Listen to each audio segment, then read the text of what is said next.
FEMA Administrator Deanne Criswell announced today that the Defense Department is sending additional military medical teams to 6 states.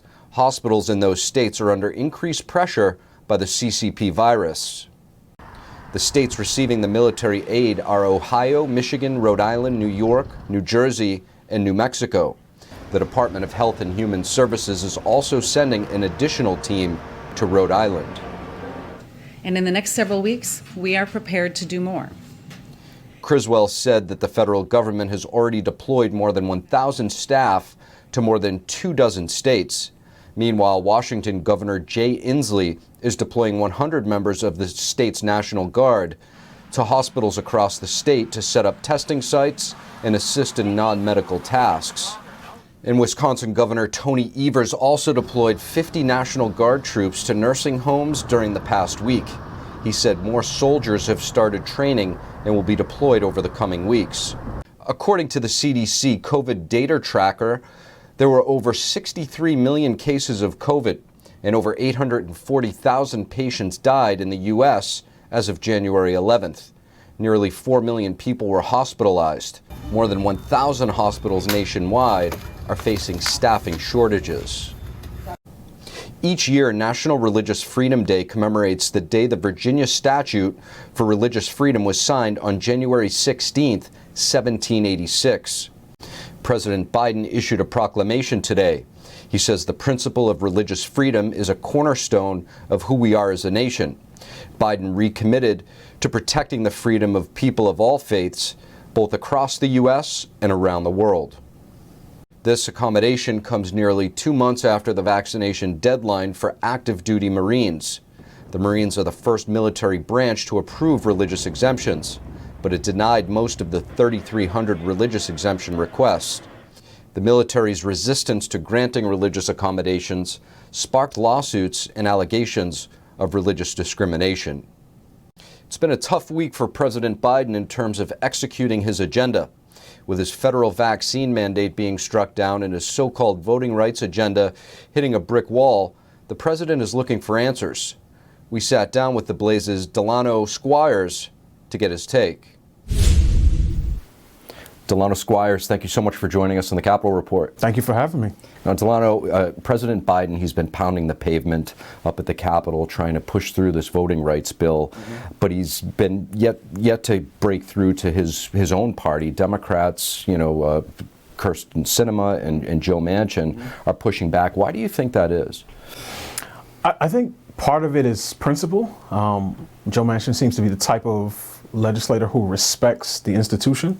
And particularly the Senate's role is sort of being that place where legislation comes to cool off. So I do think he has a principled stance against removing the filibuster. And obviously, in the previous administration, the Democrats did not hesitate to use the filibuster, when they wanted to block or hold up pieces of Trump administration priorities. So I'm assuming that's part of it. I can't speak to whether both senators want to play a larger role in being sort of Democratic kingmakers. So again, absent any other evidence, I would assume they see the removal of the filibuster as something they just can't get beyond because of how it would drastically change the institution. Generally speaking, again, I'm assuming most Democrats are on board with voting rights legislation, but it seems that particular piece is the holdup. Now, you mentioned the filibuster. How concerning is it that you have the President of the United States and some very powerful Democrats looking for ways to circumvent the filibuster? Very concerning, because I think the removal of the filibuster would be sort of a very short-term move that could have lasting, long-term impacts. And I don't know if the citizenry is ready for, our legislative bodies basically to be swinging wildly from one, pole to the next every time a new administration comes in. So, and again, both parties have used the filibuster in the past. So the notion that the filibuster is some, racist Jim Crow era relic is something that doesn't really hold up under scrutiny. So I do think it's something that citizens should be concerned with in general. But again, it remains to be seen how this will play out in this particular instance. Now, on the issue of the so-called voting rights, what are some of the things in there that have you most concerned? The general position that the federal government needs to oversee all elections throughout all 50 states is something that concerns me. I mean, there's been a lot of talk back and forth about, access to the vote, voting rights. From the previous administration, there were claims that there were voting irregularities and voting fraud. I think both sides probably should cool down in terms of the rhetoric, because I think the most partisan parts of each base think that the other side is doing something sort of nefarious at the voting booth or with state law and legislation.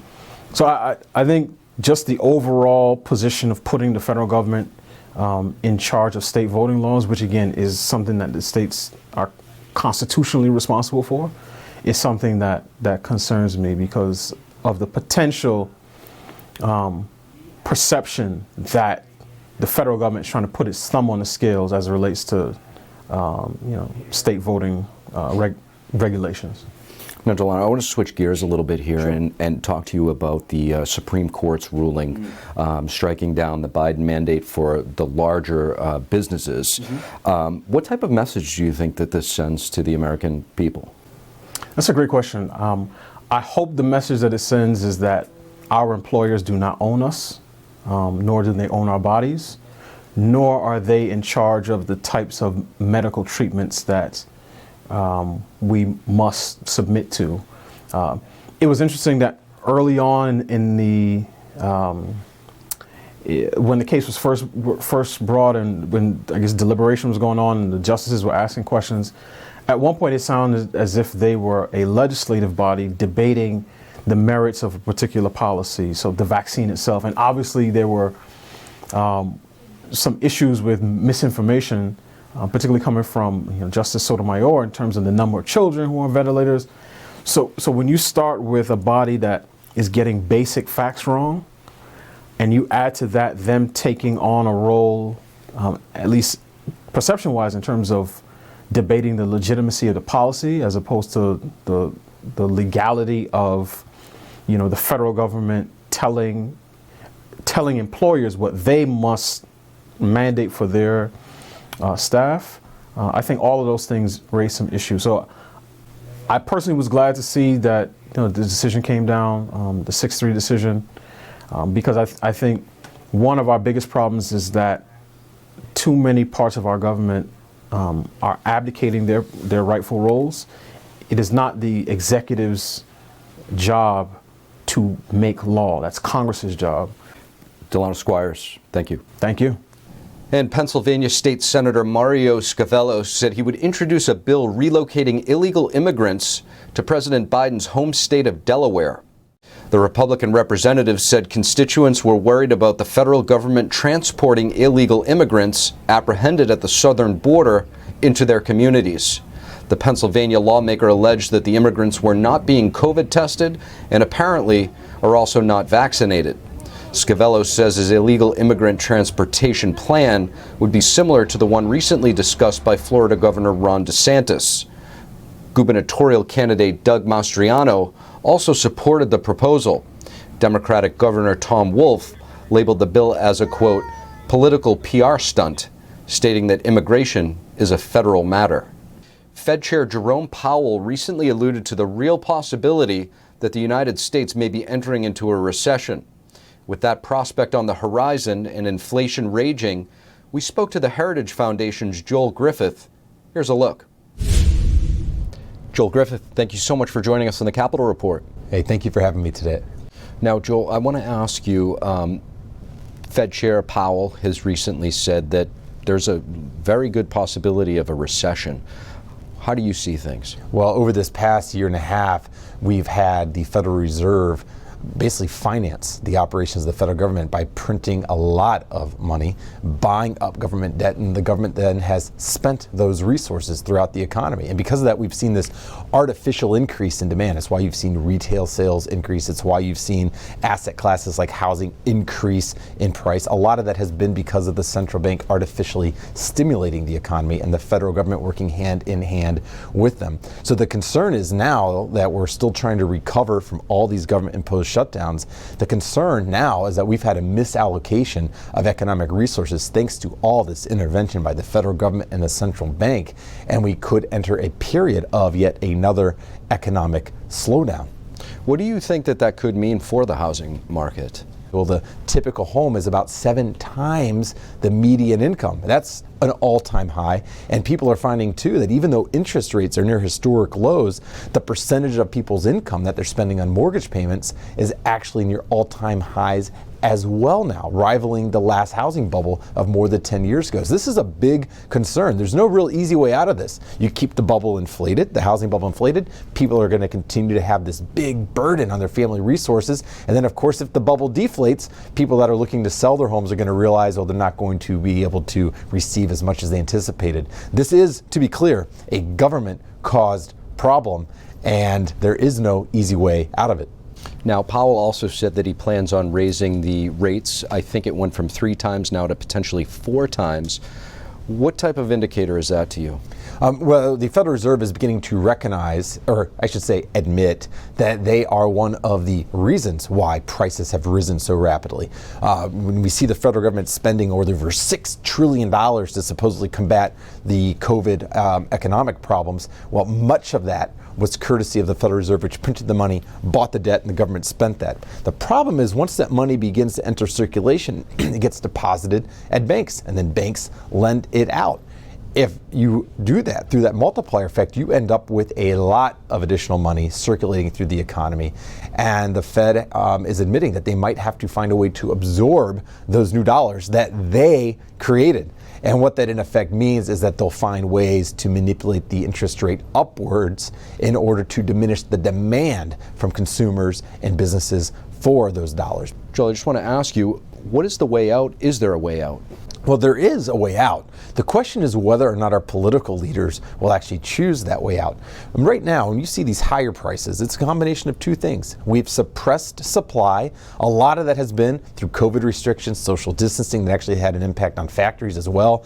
You've seen restrictions based even on business operations. You've seen shutdowns of schools, which diminishes the labor supply of the parents. And you've seen the government incentivizing people not to work. All of that suppresses supply. And then at the same time, you've seen long-term suppression of supply. Think about day 1 of the Biden administration shutting down the pipeline that would have brought oil in from Canada across the United States, and the attempts by the administration to ban drilling for natural gas on federal properties. That also impacts supply. On the flip side, you have all this demand that's been stimulated through government spending, through government borrowing. That is the perfect combination for inflation, and sadly, this administration seeks more of that. You look at the spending proposal, Build Back Better, trillions of dollars worth of additional spending, a vast expansion of the welfare state, and that's going to require either higher taxes or the Federal Reserve to print money to buy up the government debt. This takes fortitude. To solve this problem requires politicians saying enough of these COVID restrictions, and it also requires Congress to get the fiscal house in order and to stop borrowing from future generations, which actually impacts us who are alive today as well. Joel Griffith, thank you. Thanks for having me. A bipartisan bill to end U.S. reliance on Chinese rare earth minerals was introduced to the Senate today. It's the latest effort to thwart China's near control over the sector. The bill would use the Pentagon's huge buying power as leverage, forcing defense contractors to stop buying rare earths from China by 2026. It would also create a permanent stockpile of these strategic minerals and support the revival of domestic rare earth production. Republican Senator Tom Cotton and Democratic Senator Mark Kelly introduced the bill. They are both on the Senate Armed Services Committee. Members of the House of Representatives received KN95 masks with Made in China stamped on them.